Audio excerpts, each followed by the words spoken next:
કચ્છ અને ગુજરાતની રસપ્રદ ઘટનાઓને સમાચાર જાણવા અમારી ચેનલને લાઇક, શેર અને સબસ્ક્રાઇબ કરો.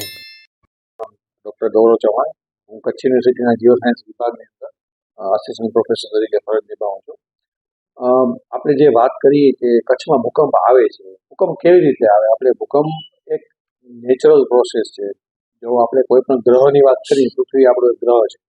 ગ્રહની વાત કરીએ તો ભૂકંપ જ્વાળામુખી જેવી પ્રક્રિયા હોય ને, એનો મતલબ કે ગ્રહ જીવતો છે. આજ તમે મંગળ ઉપર કે ઘણી બધી જગ્યાએ જાઓ ત્યાં ભૂકંપ આવતા જ નથી, એટલે મતલબ એ ગ્રહ ડેડ થઈ ગયો, ત્યાં જીવન નથી, ત્યાં કારણે કોઈ જાતની પ્રક્રિયા આવે. હવે ભૂકંપ કેવી રીતે આવે છે કે આપણે જે પૃથ્વીની જે વિવિધ સ્તર છે, ક્રસ્ટ છે, મેન્ટલ છે અને કોર છે, એમાં સૌથી દૂધની ઉપર જે પાતળી સ્તર હોય ને, એવી રીતે ક્રસ્ટ તરી રહી છે જ્વાળામુખી ઉપર, અને એ તરે ત્યારે ઘણીવાર ક્રસ્ટ ભેગું થાય, ઘણીવાર ક્રસ્ટ દૂર થાય. આ બધી પ્રક્રિયાથી પથ્થરોની અંદર જે પથ્થર છે ક્રસ્ટમાં, જેની ઊંડાઈ 6 થી 70 કિલોમીટર છે, બહુ નાનકડી કહેવાય, તો એ પથ્થરોની અંદર ઘણા બધા ટુકડાઓ થાય, મતલબ ક્રેક્સ પડે, જેને ફોલ્ટ કહેવાય, બરાબર ને, ફ્રેક્ચર કહેવાય. તો જ્યારે એ પથ્થર જ્યારે એકબીજાથી દબાય, એકદમ દબાય એટલે શું થાય કે પ્રેશર બિલ્ડ થાય, કે દૂર જાય તો પણ તણાવ થાય, અને જ્યારે એ પથ્થર તૂટે, એ તૂટેનું વાઇબ્રેશન જે આપણે મહેસૂસ કરીએ એને ભૂકંપ કહેવાય છે, બરાબર. આપણે કચ્છની વાત કરીએ તો કચ્છ પણ એક એવો પ્રદેશ છે કે જે આ વિસ્તારની અંદર ઇન્ડિયન પ્લેટ, ભારતીય પ્લેટની અંદર એની વેસ્ટર્ન ફેઝમાં બહુ બધા ક્રેક્સ છે, બહુ બધી તિરાડો છે, બરાબર. અને તિરાડો તો કરોડો વર્ષ જૂની છે, પણ એ તિરાડોમાં આજે પણ એક દબાણ ચાલુ છે. એ દબાણ ભારત પ્લેટની મુવમેન્ટના કારણે છે ને દબાણ નીચેના જ્વાળામુખીના કારણે પણ છે.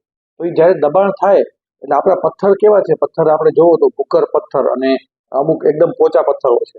તો આ પથ્થરો જ્યારે તૂટે ને એટલે વાઇબ્રેશન એનું પ્રોડ્યુસ થાય.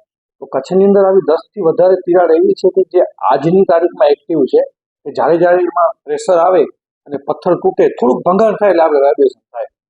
આપણે કચ્છની હિસ્ટ્રી જોઈએ તો ખાલી હું વધારે તો નહીં, કરોડો વર્ષની વાત નહીં કરું, 200 વર્ષની વાત કરું તો 200 વર્ષ પહેલા અલ્હાબાદનો ભૂકંપ હતો, જેને આપણે 1819માં એને કેટલું મોટું નુકસાન થયું છે. જે તે સમયે 2000 થી વધુ લોકો મરી ગયા હતા, અને આખું સિંધુ નદીનું વેણ હાલી ગયું, કચ્છમાં આવતું હતું, બંધ થઈ ગયું. તો એવો આપણે 56નો ભૂકંપ કહીએ છીએ, કે 65નો ભૂકંપ કહીએ છીએ, 71નો ભૂકંપ કહીએ છીએ, હમણાં જે મહાવિનાશક ભૂકંપ 2001નો થયો. તો આ જે ભૂકંપ આવે છે એ અલગ અલગ ફોલ્ટ ઉપરથી આવે છે. 2001નો ભૂકંપ હતો એ કચ્છ મેઇનલેન્ડ ફોલ્ટ અને સાઉથ વાગડ ફોલ્ટની વચ્ચેનો જે ઝોન છે એની અંદરથી આવેલો હતો, બરાબર. તો એ તો એ બે જ ફોલ્ટ થયા. બાકીના 8 ફોલ્ટનું શું? બાકીના 8 ફોલ્ટ જેમ કે કટ્રોલ હિલ ફોલ્ટ આપણે રત્નાલથી કરી અને ચાવડા રખાલ ઉપમા સાઈડથી પસાર થાય છે, કાળડુંગરવાળી પટ્ટી જેની કહેવાય કે island belt fault, Allahabad fault, નગરબાગ, આ બધે ફોલ્ટ એટલા બધા એક્ટિવ છે. તો હમણાં છેલ્લા 1.5 થી 2 મહિનાની વાત કરીએ તો આપણે કટ્રોલ હિલ ફોલ્ટ કે ગોળાડુંગર ફોલ્ટ, કે હમણાં જ 26 અને 27 તારીખે નોર્થ વાગડ ફોલ્ટમાં ભૂકંપ આવ્યો. ભૂકંપમાં પાછું એવું હોય કે ભૂકંપ ઘણા 20-25 કિલોમીટર નીચેથી ઉત્પન્ન થાય અને ઘણા 4-5 કિલોમીટરમાંથી ઉત્પન્ન થાય. તો 20-25 કિલોમીટરના જે ભૂકંપ હોય ને એની ઉપર થોડીક ઓછી ખબર પડે, પણ આ તો ખાલી 5 કિલોમીટરની ઊંડાઈ ઉપર ભૂકંપ આવેલો, અને એ પણ 4.6 મેગ્નિટ્યુડ લોકોએ ત્યાં અનુભવ્યો. એટલે કચ્છને એક વસ્તુ યાદ રાખવી પડશે, આપણા લોકોને ને આપણા તંત્રને, કે ભૂકંપ અહીંયા આવશે ને આવશે જ.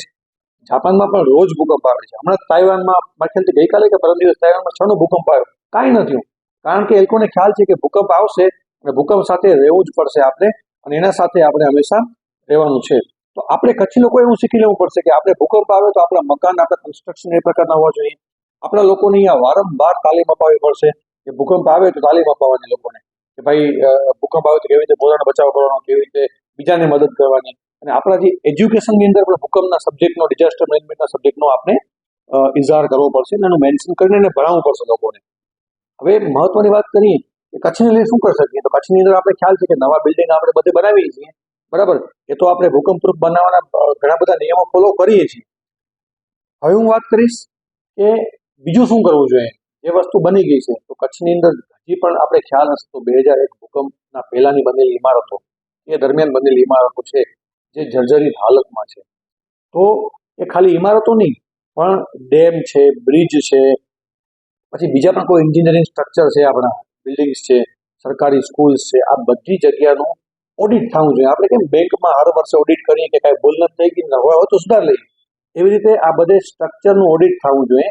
અને એને સ્ટડીઝમાં એમાં જીઓલોજિસ્ટ, સિવિલ એન્જિનિયર અને આર્કિટેક્ટ, આ 3 ટીમ ભેગી મળીને જો ઓડિટ કરે અને એનું મંતવ્ય આપે કે આ બિલ્ડિંગને રિપેર કરવાથી જો સ્ટેબલ થશે તો પણ અલગ, અને જો એ રિપેર કરવાથી ઓકે ન થતો એને ડિમોલિશ કરીને પછી બાંધકામ કરવું જોઈએ. તો કચ્છને હવે ભવિષ્યમાં આ એક ઓડિટની જરૂર છે. નવા બાંધકામ છે એ ભૂકંપને અને બીજી ઘણી બધી સુનામી એવી ઘટનાઓ છે, આપણે વાવાઝોડા આવે છે, સ્ટોર્મ આવે, સાયક્લોન આવે છે, એ બધી જ ઘટનાઓને શું કહેવાય ફેસ કરી શકે એ પ્રકારના આપણે કન્સ્ટ્રક્શન કરવા જોઈએ. Thank you.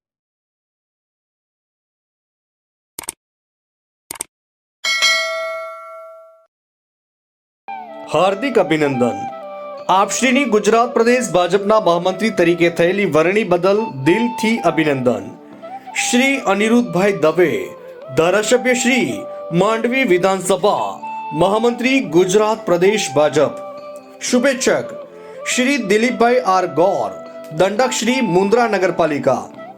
શ્રીમતી દીપ્તિબેન દિલીપભાઈ ગોર, પૂર્વ કારોબારી ચેરમેન મુન્દ્રા તાલુકા પંચાયત. શ્રી મુકેશભાઈ આર ગોર, પ્રમુખ શ્રી મુન્દ્રા તાલુકા બ્રહ્મ સમાજ. શ્રીમતી રંજનબેન મુકેશભાઈ ગોર, માજી સરપંચ બારોઈ મુન્દ્રા.